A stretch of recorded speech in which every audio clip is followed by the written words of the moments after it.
బేబీజీ అమరావతి వెంచర్లో freedom from registration charges జనవరి 26 వరకు మాత్రమే. కాల్ 04069032244. సింగర్ జానకి గారి కొడుకు మరణం అనేది తీరని లోటనే చెప్పుకోవచ్చు.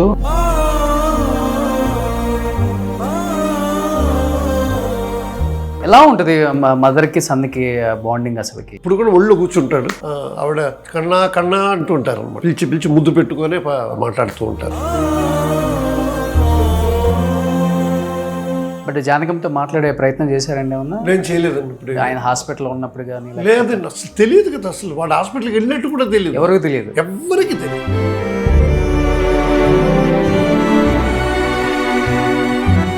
కానీ నిజంగా జానకి గారిని తలుచుకుంటుంటే ప్రతి ఒక్కరికి బాధ అనిపిస్తుంది ఈ టైంలో. ఇక పైన ఎవరు చూసుకుంటారు? అవును, ఎవ్వరు లేరండి.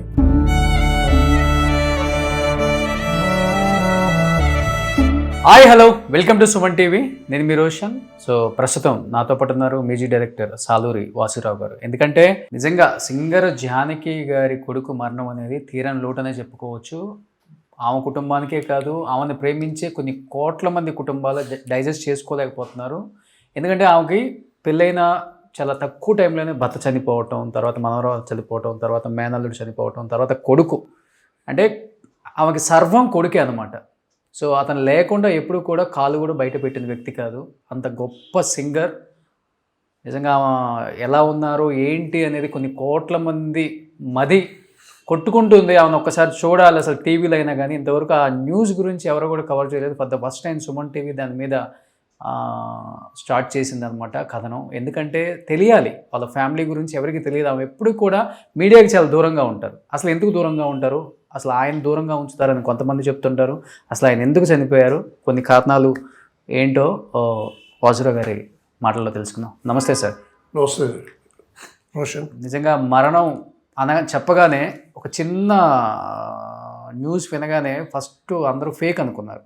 ఎందుకంటే ఈ మధ్య సహజమైపోయింది ఫేక్ మరణాలు. అందరికి ఫోటోలు పెట్టి దండలు వేసేయటం కామన్ అయిపోయింది. కాబట్టి నిజం కాదేమో అనుకున్నారు. నిజం కాకపోతే బాగుండు అనుకున్న టైంలోనే లేదు నిజంగానే చనిపోయారని ఒక మాట వినగానే షాక్ అయ్యాను నేను కూడా. ఎందుకంటే రీసెంట్ కాలంలో నేను మాట్లాడాను ఆయనతో కూడా. నేను ఒక్కోసారి వచ్చి జానకమ్మ కలవాలండి, చాలా ఇయర్స్ అయిపోయింది చూసామని. ప్రపంచానికి చాలా దూరంగా ఉంటున్నారు ఆమె రిటైర్ అయిన తర్వాత. మిగతా సింగర్స్ అన్నా కానీ ఏదన్నా ఈవెంట్ ఉన్నప్పుడు, పెళ్ళిళ్ళ టైంలో, అవార్డ్స్ టైంలో కనిపిస్తున్నారు కానీ సుశీల గారు, ఎల్ఆర్ ఈశ్వరి గారు ఇలాంటి వ్యక్తులు. కానీ ఆ లెజెండరీ, ఆ మహానుభావురాలు కనిపించట్లేదు. ఎందుకు అని తెలుసుకోవాలనుకుంటున్నాను వచ్చి అని చెప్పేసి కూడా నేను చెప్తే రండి అన్నారు ఒకరోజు. తీరా చూస్తే ఈ న్యూస్. ఏంటి సార్ అసలు మీకు ఎప్పటి నుంచి ఆయనతో పరిచయం ఉంది, ఎందుకు ఇలా జరిగింది? అసలు విషయానికి వద్దాం. రోషన్ అనే వ్యక్తి ఫోన్ చేయకపోతే నాకు అసలు తెలియదు.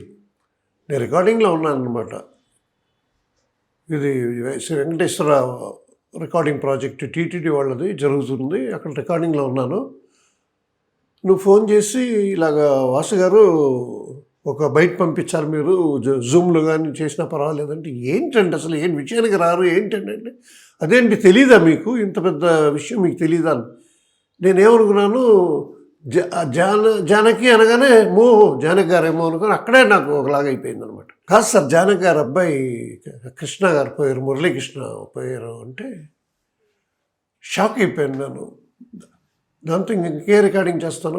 చిన్నప్పటి నుంచి ఫ్రెండ్స్ మేము, మాకు బాగా ఫ్యామిలీ ఫ్రెండ్స్. వాడిని కిట్టుని పిలుస్తాం మేము. ఇది మీరు అన్నట్టు మీరు చెప్పింది చాలా కరెక్ట్. జానకి గారికి అప్పుడప్పుడు మేము టక్కన ఫోన్ చేస్తాం, ఎందుకంటే స్క్రోలింగ్లో వస్తాయి జానకి గారు చచ్చిపోయారనేసి. తమిళ్ ఛానల్స్లో, తెలుగులో కూడా కొన్ని వస్తూ ఉంటాయి అనమాట. సడన్గా ఆవిడికి ఫోన్ చేస్తే వీడే తీస్తాడు. ఆవిడికి ఫోన్ ఆవిడ దగ్గర ఉండదు. మీరు అన్నట్టు సర్వం వాడే వాడికి. రాము గారు పోయిన తర్వాత, రాము గారు అంట, జానకి రాము వాళ్ళిద్దరు మొగుడు పెళ్ళాం. అప్పుడు వాసు పిచ్చోడా ఇలాగా ఆవిడ, నేను ఒక 70 సార్లు చచ్చిపోయాను, ఇది 71సారి. నేను ఎప్పుడు చచ్చిపోతాను కాచుకొని ఉన్నారనుకుంటాను, నేను చావకముందే చచ్చిపోయానని రాస్తూ ఉంటారు అందరూ అని ఆవిడ నవ్వుతూ చెప్పిందనమాట. సరే తర్వాత వాళ్ళని అడిగాను, ఏంట్రా అమ్మ ఇలాగా మాట్లాడుతున్నారు అది ఇది అని చెప్పాను.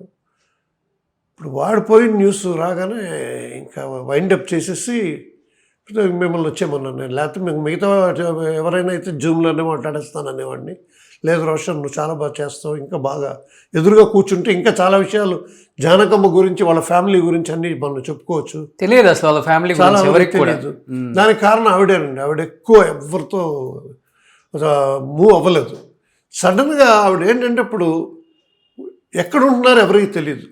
ఫస్ట్ నుంచి కూడా అంతేనా సార్? లేదండి, మొదట్లో చెన్నైలో ఉండేటప్పుడు మేము మాటి కలిసేవాళ్ళం. Very big house.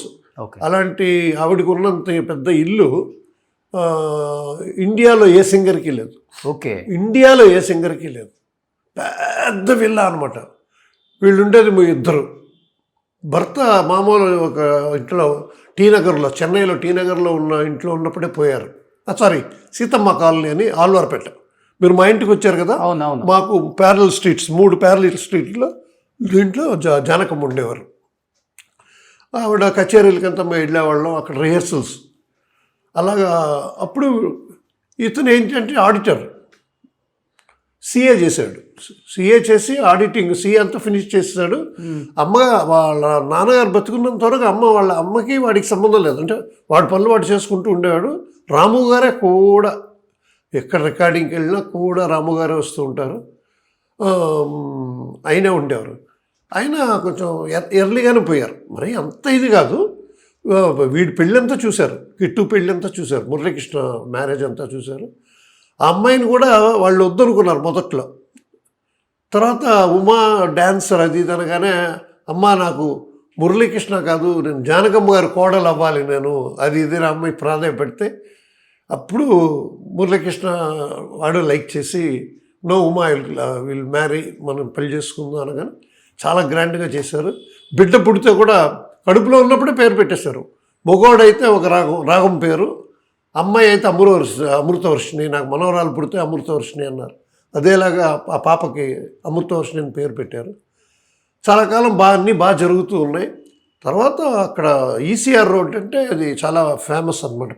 పెద్ద హీరోలు, హీరోయిన్లు, పెద్ద ఇండస్ట్రియలిస్టులు అలాంటి వాళ్ళు ఉంటారు. మహాబలిపురంకి ప్యారలల్ రోడ్ ఈసీఆర్ రోడ్ అంటే అందరికీ తెలుసు. అక్కడ చాలా పెద్ద విల్లా ఉండేది. ఆవిడ అక్కడ నాకు మెడ్రాస్ నచ్చలేదు, మన హైదరాబాద్కి వెళ్ళిపోదాం అని ఆల్ ఆఫ్ ఎ సడన్ తప్పని అనుకుని అమ్మేసింది. అప్పట్లో 25 years క్రితం 3-4 crores అమ్మేశారనమాట. ఇప్పుడు అది ఎన్నో, దానికి 10 పైన అయి ఉంటుంది, ఒక 50 కోట్లు అయి ఉంటుంది. తీసుకొని ఇక్కడ శంషాబాద్ దగ్గర అక్కడ ఒక విల్లా తీసుకున్నారు. అక్కడ కూడా చాలా పెద్దది. ఇక్కడే ఉంటున్నారనమాట. ఎయిర్పోర్ట్కి వెళ్తావు, ఎన్నిసార్లు ఎయిర్పోర్ట్ దిగుతావు, అక్కడే కదా మా ఇల్లు, నువ్వు రావు అంటే వస్తానమ్మా అని. లాస్ట్ మంత్ ఫోన్ చేశాడు సార్. ఫోన్ చేసి, వాసు ఈసారి వచ్చినప్పుడు రా, మనం వీళ్ళు మ్యూజికల్ గాడు, అతను గిటార్ వాయిస్తాడు, పాడతాడు అని. వెస్టర్న్ అనమాట అతను. అతిగారంగా పెరిగాడు, ఓన్లీ సన్. అసలు బాధ్యతలు అంటే ఏంటో తెలియదు మొదట్లో. రాము గారు పోయిన తర్వాత టోటల్ జానకి గారిని తల్లిలాగా, ఒక బిడ్డలాగా అతనే చూసుకుంటూ వచ్చాడనమాట ఇంతకాలం. ఒక 4-5 years మన కరోనాకు ముందు అతనికి హెల్త్ ఇష్యూస్ వచ్చినాయి. ఎంతో కొంచెం చాలా కాంప్లికేటెడ్ ఎంత అయిందనమాట. తర్వాత చాలా బాగా అయిపోయాడు, రికవరీ అయ్యి మళ్ళీ బాగానే ఉన్నారు. రికవరీ అయిపోయి ఇంతవరకు బాగున్నాడు, మొన్న వరకు బాగున్నాడు. నాకు మొన్న ఒక last month if I'm correct, Tanikella Bharani garu phone చేశారు. సార్ జానకి గారు నెంబర్ ఉందా మీ దగ్గర? ఉంది సార్, జానకి గారికి ఉండదు, వాళ్ళ అబ్బాయిది ఉంది, బట్ మీరు ఎవరు మాట్లాడలేరు, ఆవిడ ఎవరితో మాట్లాడదు అంటే. లేదు నాకు ఒక ఇన్ఫర్మేషన్ కావాలి అంటే, లేదు వాడు నాకు బాగా చనువు ఉందండి నాకు జానకి గారితో వాళ్ళ అబ్బాయితో, నేను మీ గురించి చెప్పి మీరు ఫోన్ చేస్తారు, అటెండ్ చెయ్యి, భరణి గారు చాలా ముఖ్యంగా మాట్లాడాలంటున్నారు అనగానే, నేను చాలా కాలంగా వాడు ఫోన్ తీయట్లే, మొన్న ఆ రోజు చేస్తే తీసి కాసేపు అలా ఇలా మాట్లాడుకొని, కిట్టు ఇలాగా తనికెళ్ళ భరణి గారు, అయ్యో తెలుసే, నాకెందుకు తెలియదు, అదే ఆయన నీతో ఏదో ఒక 2 minutes మాట్లాడాలంట, అమ్మగారు అపాయింట్మెంటా లేకపోతే ఏదో మీరు చూసుకోండి, నాకు మిగతా విషయాలు వద్దు అంటే, చేయమని వాసు నేను మాట్లాడతాను అన్నాడు. వెంటనే నేను భరణి గారికి ఫోన్ చేసి, వాడి పేరు కిట్టు అండి, మీరు ఫోన్ చేసి మాట్లాడండి అని చెప్పాను. ఆయన ఫోన్ చేశారో మాట్లాడారు. తర్వాత ఏమైందని తెలియదు. నేను ఈ మంత్లో నేను ఒక్కడినే వెళ్దామంటే మా మిస్సెస్ నేను కూడా వస్తాను, అమ్మ దగ్గరికి వెళ్ళాలి అనింది. అదే జానకమ్మ దగ్గరికి. సరే అనేసి మాకు గ్యాప్, లేకపోతే ఇప్పటికి మేము అక్కడికి వెళ్ళేవాళ్ళం. కానీ ఎందుకు సార్ ప్రపంచానికి అంత దూరంగా బతుకుతున్నారు? ఏదైనా రీజన్ ఉందా, బలమైన కారణం? ఏం లేదండి, లేకపోతే ఏదో ఎందుకంటే ఫోన్ లో కూడా మాట్లాడట్లేదు ఎవరితో కూడా, ఆ? అంటే అతను మాట్లాడించట్లేదా లేకపోతే ఆమెకి ఇష్టం లేదా అనేది తెలియదు ఎవరికి. లేదండి, అలాంటిది ఆ అబ్బాయి వచ్చి ఏదో కొంచెం నస పెడతాడు, అది ఇది అని ఏదో అంటారు. అది ఆయన కూడా రాము గారు ఉన్నప్పుడు కూడా వెంటనే ఒప్పేసుకోరు పాట.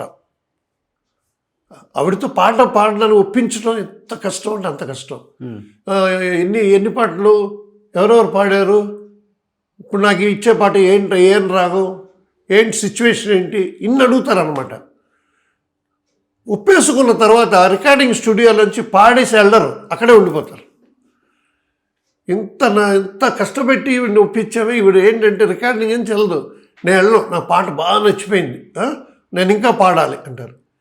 సిరిమల్లె నీవే తరరారి పంతులమ్మ అనుకుంటాయి పాట, రాజన్ నాగేంద్ర అది ఆ పాట పాడినప్పుడు అదే కన్నడలో కూడా ఉంది. బానల్లి నీవే తరరారి రేరి, ఆ పాట జెమినీ స్టూడియోలో రికార్డింగ్ అనమాట. అతి కష్టం మీద ఒప్పించారు రాజనేంద్ర పాడడానికి. వచ్చేసారు, పాడిన తర్వాత ఇప్పుడైతే ఒక బిట్టు పాడచ్చు, ఒక పల్లవి పాడి తర్వాత చిన్న మిస్టేక్ వస్తే మళ్ళీ పంచ్ చేసుకోవచ్చు, ఎడిట్ చేసుకోవచ్చు. అది అప్పుడు ఒక పాట పాడాలంటే మొత్తం పాట పాడాలి. ఓకే, ఫస్ట్ నుంచి పాడాల్సిందే. దాంట్లో ఫ్లూట్ మెయిన్. ఆ పాట కావాలంటే మీరు ఈ సిచ్యువేషన్లో తర్వాత కూడా ఆ పాట ఇవ్వచ్చు మీరు, అంత హిట్ సాంగ్ అది సిరిమల్లె నీవే. ఆ పాటలో ఫ్లూట్ మెయిన్ అనమాట. 16 సార్లు తీశారు సార్. 16 సార్లు తర్వాత ఈయన రాజన్ నాగేంద్ర వాళ్ళంతగా మీద పర్ఫెక్షన్ చూస్తారు. లేదు ఇంకొకటి చూద్దాం మనం అని మళ్ళీ 17 సార్లు తీశారు సార్, వాయించారు.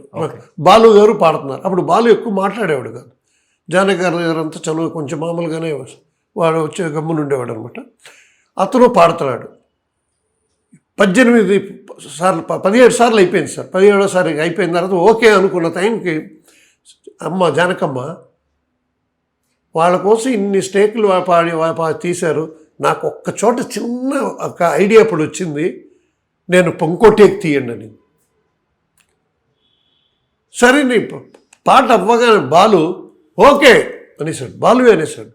ఓకే ప్యాకప్ అనేసి అప్పుడు చెప్పాడు అనమాట హాల్లో. అప్పుడు అమ్మా సార్ రాజనేంద్ర గారు సారీ, ఇంకొక టేక్ మీరు తీశారంటే ఆ ఫ్లూటిస్ట్ హార్ట్ అటాక్ వచ్చి చచ్చిపోతాడండి.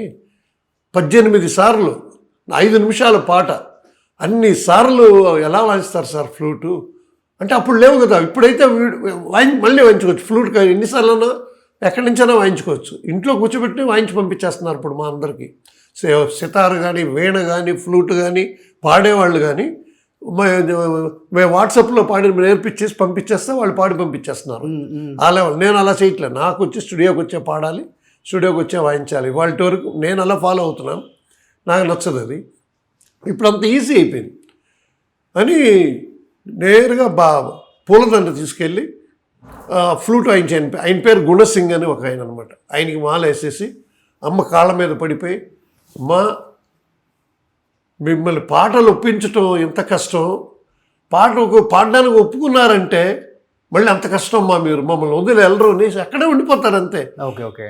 ఉండి అందరినీ పలకరించి అందరితో ఉండి ఆవిడ వెళ్తే కదా ఇంకో రికార్డింగ్ ఇంకో సింగర్ రావాలి అని మాకు అంత కష్టంగా ఉండేది. అది రికార్డింగ్ టైంలో అంతా మురళి గారు ఉంటారు ఎప్పుడు ఆమెతో? మురళి ఇప్పుడండి, అప్పుడంతా కూడా అప్పుడు వాళ్ళ రాము గారు ఉండేవారు. మురళి వాళ్ళ నాన్నగారు, జానకమ్మ గారు హస్బెండ్. ఇప్పుడు మురళియే అదేలా వాళ్ళ నాన్నగారిలాగే కూడా వస్తాడు. సింగర్స్ మ్యూజిషియన్స్తో ఆడుకుంటూ ఉంటాడు, పాడుకుంటూ ఉంటాడు, సరదాగా ఉంటాడు. ఎలా ఉంటుంది మదర్కి సన్నికి బాండింగ్? అసలుకి చాలా చాలా ముద్దు. ఇప్పుడు కూడా ఒళ్ళు కూర్చుంటాడు. ఆవిడ కన్నా అంటూ ఉంటారు అనమాట. కన్నా అని ప్రతిసారి ఇలా పిలిచి ముద్దు పెట్టుకొని మాట్లాడుతూ ఉంటారు. ఓకే. మొన్న ఏదో సడన్గా ఏదో మాట్లాడాలని నాకు ఫోన్ చేసి అమ్మను కిట్టు ఇద్దరు మాట్లాడారు. ఓకే, బాగున్నావా అని చెప్పేసి. ఆవిడ ఒక చోట్ల ఉండరు కదా సార్ వాళ్ళు ఎక్కువ, అంటే అస్సలు ఇక్కడ ఇల్లు కట్టుకున్న తర్వాత, ఇక్కడ వెళ్ళా తీసుకున్న తర్వాత ఇక్కడ కొన్నాళ్లే ఉన్నారండి. సంవత్సరానికి 6 నెలలు Mysore side remote term village అనమాట, కొంచెం ఫారెస్ట్ దగ్గర.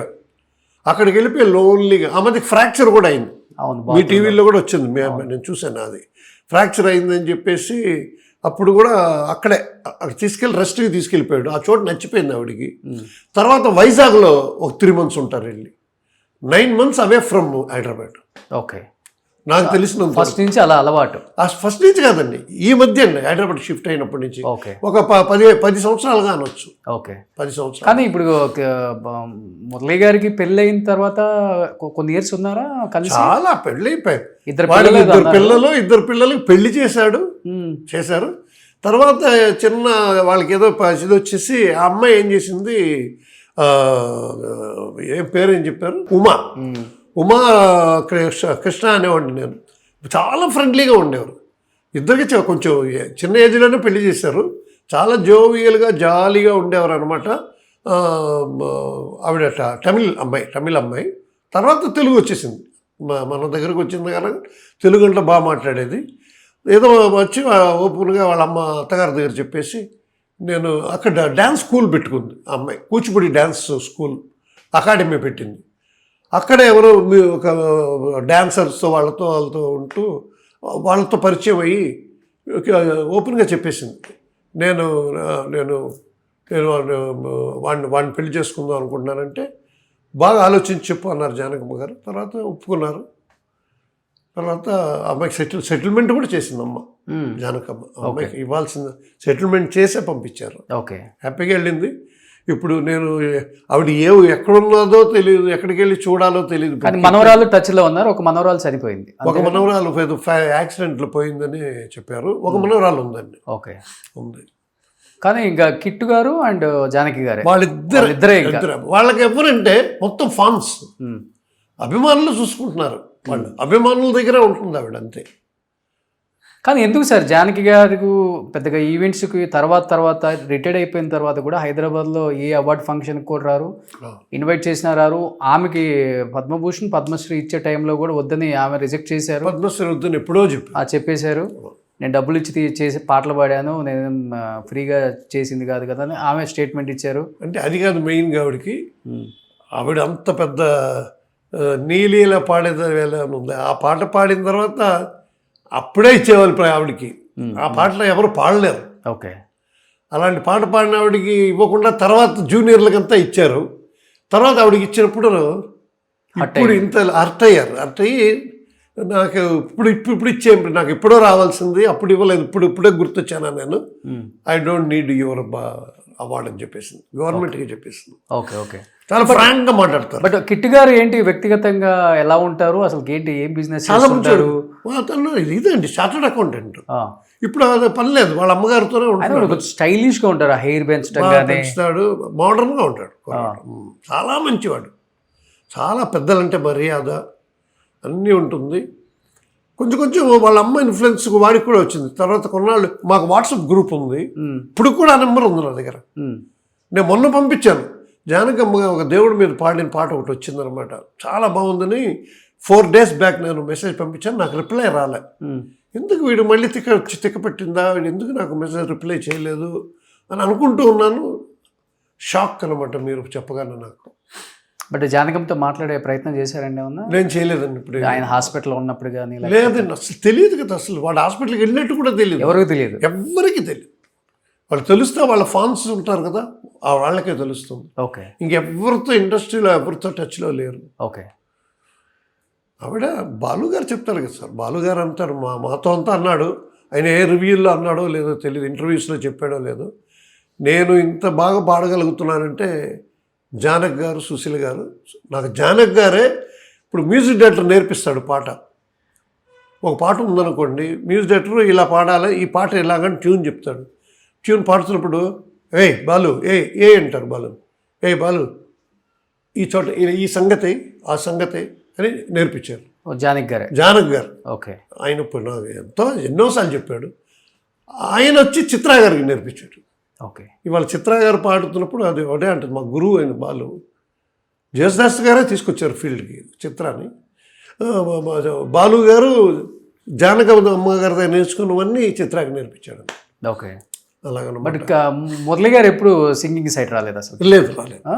గిటారు ఇంట్లో వాడికి వాళ్ళ ఇంట్లో చిన్న స్టూడియో అలా కట్టుకున్నాడు. ఆ. ఇంట్లో వాయిస్తూ ఉంటాడు గిటార్ పెట్టుకొని. ఆయన అంతా రాక్ స్టైల్ అనమాట, వెస్టర్న్ స్టైల్. ఇప్పుడు వాళ్ళకంటూ ఏదన్నా అంటే ఇప్పుడు ఎవరివైనా కానీ రిటైర్డ్ అయిపోయిన తర్వాత 10 మందితో మాట్లాడాలి, 10 మందితో కలిసి ఉండాలి, షేర్ చేసుకోవాలి, ఆ ఓల్డ్ అంటే గోల్డెన్ డేస్ గురించి అనేది ఉంటుంది. అంటే వాళ్ళిద్దరూ ఎందుకని సార్ బాహ్య ప్రపంచానికి దూరంగా అట్లా ఎప్పుడన్నా కిట్ గారిని అడగటం కానీ మీరు చెప్పడం కానీ జరిగింది? నేను అడిగాను, ఏంట్రా అజ్ఞాతవాసం లాగా మీరు చేస్తున్నదంటే, వాసు ఇలాగే ఇదే అతని బాడీ లాంగ్వేజ్, అతని మా యాక్సెంట్ ఇలా ఉంటుంది. వాసు నువ్వు భలేవాడివి, మేము హాయిగా ఉన్నాం, మాకు ఇదే నచ్చింది. వాళ్ళన్నీ అంతే. ఆయన మీద జోక్ కూడా ఉంది. ఈ టైంలో జోక్ మాట్లాడకూడదు. జీకే వెంకటేష్ గారు మ్యూజిక్ డైరెక్టర్. ఒక వేణువు వినిపించగా ఆ పాటకి మ్యూజిక్ డైరెక్టర్ జీకే వెంకటేష్ గారు, గొప్ప సంగీత దర్శకుడు. ఆయన అందరు మామూలు ఒరే రాము గారిని, జానకి గారు హస్బెండ్ని, రే రాము రారా అని. ఒకసారి అయితే రాము గారు ఏం చేశారు, వెంకటేష్ డిసెంబర్లో 10 తర్వాత పెట్టుకో రికార్డింగ్, మాకు వాయిస్ ఓపెన్ అవ్వదు అన్నాడు. ఆయన ఆలోచించి ఏమన్నావు, మీకు వాయిస్ ఓపెన్, నీకేంది వాయిస్ ఓపెన్ అయ్యేది, నువ్వు ఆ పాడుతున్నావు, జానకి గారు కదా పాడేది, ఆవిడికి వాయిస్ ఓపెన్ అవ్వాలి. అలాగా అని జోక్ చేసేవాడు అనమాట. అలాగా ఒక పెక్యులర్ అదే ఇది వీడికి వచ్చిందనమాట. వాళ్ళ నాన్నగారులాగే మేనరిజము, మాట్లాడేదంతా అలాగే ఉంటాడు. ఎవరితో గొడవలు వేసుకోరు, ఏం చేయరనమాట. కొంతకాల క్రితం కొంతమంది వీళ్ళకి వెళ్తున్నారండి.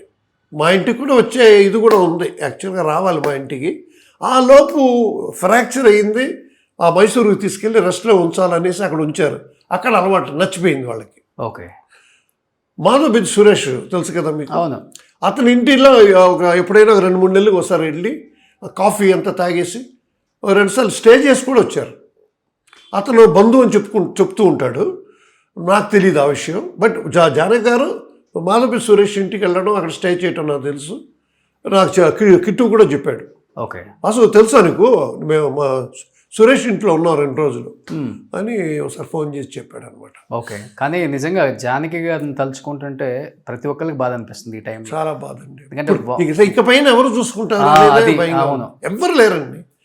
మా అక్కడ ఇంకొకరు 2 ఉన్నారు. వాళ్ళు మొదటి నుంచి వీళ్ళు ముగ్గురే, అందరూ ఒక మొగ దిక్కు లేదు ఆ ఇంట్లో, వీడే మొత్తం చూసుకోవాలి. కానీ 85 ఏజ్లో నిజంగా ఆమెకి కొంతమంది అంటున్నారు ఫోన్కి అందుబాటులో లేరు, ఆమె మాట్లాడట్లేదు ఎవరితో కూడా.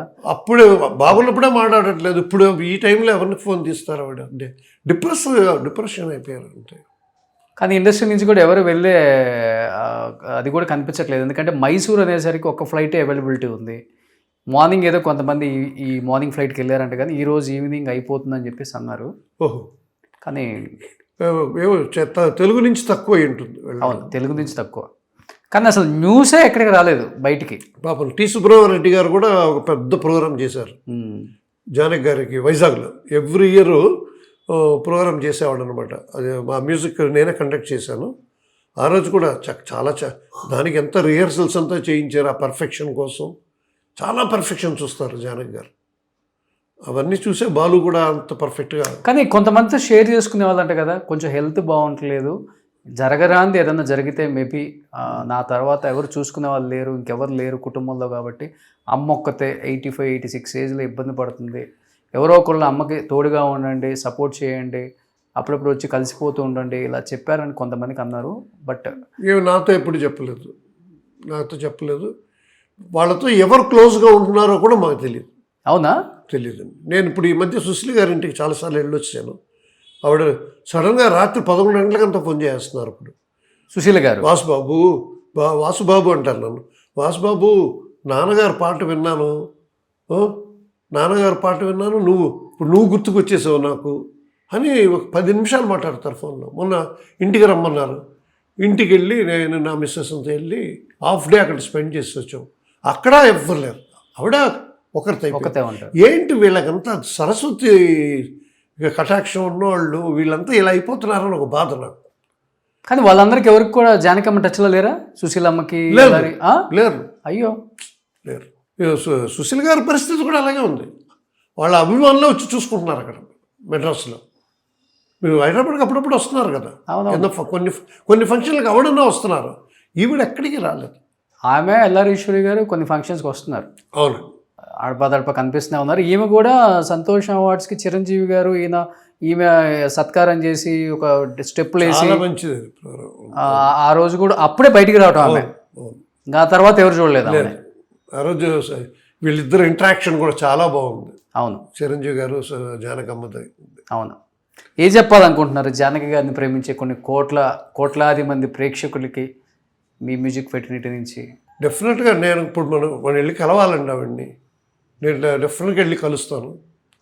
కలిసి మీరు చెప్పినవి చాలా నిజం ఫ్యాక్ట్స్ ఉన్నాయి, అవన్నీ ఆవిడకి చెప్పి మేమంతా ఉన్నామమ్మా, మేము చూసుకుంటాం, మీకు అది చెప్పి ధైర్యం చెప్పాలి. అయితే చాలా మొండి ఆవిడ. ఒకటి అనుకున్నారంటే, ఫిక్స్ అయిపోయారంటే ఇంకా అంతే. ఫస్ట్ నుంచి కూడా, మొదటి నుంచి కూడా ఫిక్స్ అయిపోయారంటే అంతే. చాలా మొండి మనిషి ఆవిడ. ప్రేమించారంటే ఇంకా అది ఎక్కువే, కోపం వచ్చినా అది ఎక్కువే. చెప్తున్నాను కదా, రికార్డింగ్ ఒప్పించడం చాలా కష్టం. రికార్డింగ్ వచ్చిన తర్వాత పాట పాడేసి 2 అయిపోతుంది, 2:30 అవుతుంది, 3 అవుతుంది, అక్కడే ఉండిపోతారు. అక్కడే ఉండి, అమ్మా టైం అవుతుందమ్మా మీకు భోజనానికి అంటే వెళ్ళిపోమంటారమ్మ నన్ను. అదే ప్రతిదీ ఏదన్నా అట్ట పక్కన కోపం వస్తుంది ఆవిడకి. చక్రవర్తి గారు కానీ సత్యం గారు కానీ, అమ్మా లేట్ అవుతుందమ్మా మీరు భోజనానికంటే, నా భోజనం కాదు, ఇక్కడి నుంచి వెళ్ళిపోమంటే వెళ్ళిపోతాను నేను, అలా తీసుకుంటారు ఆవిడ. ఓకే, ఆ టైప్ మనిషి అనమాట. చాలా డెలికేట్ ఉమెన్. సో నిజంగా ఈ సందర్భంలో జానకమ్మ డెఫినెట్గా కొంచెం బయటపడ్డ తర్వాత డెఫినెట్గా దీనికి సంబంధించిన వీడియోలు చూస్తారు కాబట్టి మీకు కొన్ని కోట్లాది మంది అభిమానులు ఉన్నారు జానకమ్మ. నేను ఒక్కదాన్ని అని ఎప్పుడు అనుకోవద్దు. మ్యూజిక్ సంబంధించి ఎంతోమంది మిమ్మల్ని ఇన్స్పిరేషన్గా తీసుకుని ఇండస్ట్రీకి వచ్చిన వాళ్ళే, అండ్ బయటపడే ఎంతోమంది గాయకులు మీ పేరే చెప్తుంటారు. ఇన్స్పిరేషన్ అంటే కూడా మీలాంటి గొప్ప సింగర్ అని చెప్పకూడదు మీరు కొన్ని కోట్ల మందికి ఒక స్ట్రెస్ బస్టర్ చెప్పాలంటే బయటపడతాం. ఒక ఇంటరప్షన్ మీ వల్ల చాలా ముఖ్యమైన విషయం గుర్తొచ్చింది. ఒకరోజు జానకి గారు కిట్టు ఫోన్ చేశాడు, వాసు అమ్మ మాట్లాడాలంటుంది నీతో అన్నాడు. ఈరా బాబు మాట్లాడతాను రా అన్నాను. ఫోన్ తీసుకున్నారు. ఈ మధ్య ఈ పిక్చర్ చూసారా మీరు, ఓ బేబీ లక్ష్మీను సమంత కదా, లక్ష్మీ సమంత, ఆ పిక్చర్ చూశారంట. నువ్వు నాకు హెల్ప్ చేస్తావా అన్నారు. ఏంటమ్మా చెప్పండి మా, మీకు లేనిదమ్మా, మీకు ఏం కావాలి చెప్పండి అంటే, నేను లక్ష్మీను సమంతను యాక్ట్ చేశారు, ఆ అమ్మాయి వచ్చి లక్ష్మి వచ్చి సమంత లాగైపోతుంది, అది ఆ సినిమా చూశాను వాసు, అందులో రాజేంద్ర ప్రసాద్కి కూతురో పెళ్ళామో ఎవరో తెలియదు, ఒక అమ్మాయి యాక్ట్ చేసింది, ఆ అమ్మాయి యాక్టింగ్ ఎంత రచ్చిపోయింది. ఇప్పుడు నేను సుమన్ టీవీ ద్వారా నేను చెప్తున్నాను, ఆ అమ్మాయి తలుచుకుంటే జానగారిని బయటికి తెచ్చేవచ్చు. అమ్మోరు యాక్ట్ చేసింది తెలుసా, సునైనాకి వీర అభిమాని అయిపోయి ఆ సీన్ని రికార్డ్ చేసుకొని క్లిప్పింగ్స్ వస్తాయి కదా వాట్సాప్లో పెట్టుకొని అదే చూసి నవ్వుకుంటూ ఉంటుంది అనమాట. ఓకే, ఆవిడ యాస పెట్టి మాట్లాడింది ఆ పాప సునైనా. అవును, నచ్చిపోయి నాకు ఫోన్ చేసి, నాకు కొంచెం దయచేసి ఆ అమ్మాయిని నాకు ఫోన్ చేయమంటావా, నాకు మాట్లాడాలని ఉంది, నేను పిలుచుకోవాలని ఉంది ఆ అమ్మాయిని. నేను చెప్తాను సునైనా గారికి. ఇది టీవీలోనే వస్తుంది. అమ్మాయి ఎంత అదృష్టవంతురాలు చూడండి. ఇప్పుడు మేమంతా చూడాలంటే కూడా కాదు, సునైనా కానీ ఇప్పుడు జానకి గారికి ఫోన్ చేసి, అమ్మా మీరు వాసురావు గారిని అడిగారు కదా ఓ బేబీలో సినిమాలో చూసి, అది నేనేనమ్మా, నేను వస్తానమ్మా అంటే వెంటనే రమ్మంటారు. డెఫినెట్గా సునైనా గారికి ఇన్ఫార్మ్ చేస్తాను. ఇది మంచి ఇన్ఫర్మేషన్ ఇవాళ. డెఫినెట్గా ఆమె కూడా బయటికి రావాలని, ఆమెకు మనోధైర్యాన్ని, ఇండస్ట్రీలో అందరం మేము ఉన్నాము అని చెప్పేవాళ్ళు చాలా మంది ఉన్నారు, నిజంగానే ఉంటారు. ఇప్పుడు బాధ్యత వస్తుందండి, బాధ్యత వాడు లేడు, ఇప్పుడు ఆవిడే ఇంకా చూసుకోవాలి, ఆవిడే చూసుకుంటారు. సో ధైర్యంగా ఉండాలని మనస్ఫూర్తిగా కోరుకుంటున్నాను జానకమ్మ. అందరు మీ గురించి చాలా పూజలు చేస్తారు, మీ ఆరోగ్యం బాగుండాలి, మీరు ఇంకా 100 సంవత్సరాలు ఆయుష్తో హ్యాపీగా సంతోషంగా ఇంకా పాటలు పాడే అంత ఎనర్జీ రావాలి. మీరు ఒక కమిట్ అవ్వండి, ఒక మాట, మీరు రెడీ అంటే మేమంతా ఉన్నామమ్మా, మీకు ఏ సహాయం కావాలన్నా, మీకు ఏ టైంలో ఏ హెల్ప్ కావాలన్నా మేము తోడు ఉన్నాం. రెడీ చెప్పు అసలు ఎప్పుడు రెడీ. నేను ఫోన్ చేసి ఆమె దగ్గరికి వెళ్దామని కాల్ చేశాను, మురళి గారికి రమ్మని చెప్పారు, ఇంతలోనే ఇది జరిగింది. బట్ జరగకూడదు. ద పైవాడి సార్. నిజంగా థ్యాంక్ యూ. నిజంగా చాలా మంచి విశేషాలు మురళి గారి గురించి. మీకు అంటే ఒకే ఏజ్ గ్రూప్ కాబట్టి మీరు అందరూ కలిసి పెరిగారు కాబట్టి ఒక అనుబంధం ఉంటుంది కాబట్టి ప్రేక్షకులకు తెలియదు ఆ ఫ్యామిలీ గురించి కాబట్టి తెలుసుకునే ప్రయత్నమే. But thank you sir accept చేసినందుకు. Thank you so much sir. నేను కూడా ఫోన్ చేస్తాను. అలా ఉంటే మనం సుమన్ టీవీ తీసుకొని మనం అక్కడికి వెళ్దాం. డెఫినెట్గా జానకమ్మ దగ్గరికి వెళ్దాం. డెఫినెట్గా సార్. నేను thank you sir. Please thank you. జై హింద్. సుమన్ టీవీలో మీ పర్సనల్ అండ్ బిజినెస్ ప్రమోషన్స్ కోసం కింది నెంబర్కి కాంటాక్ట్ చేయండి.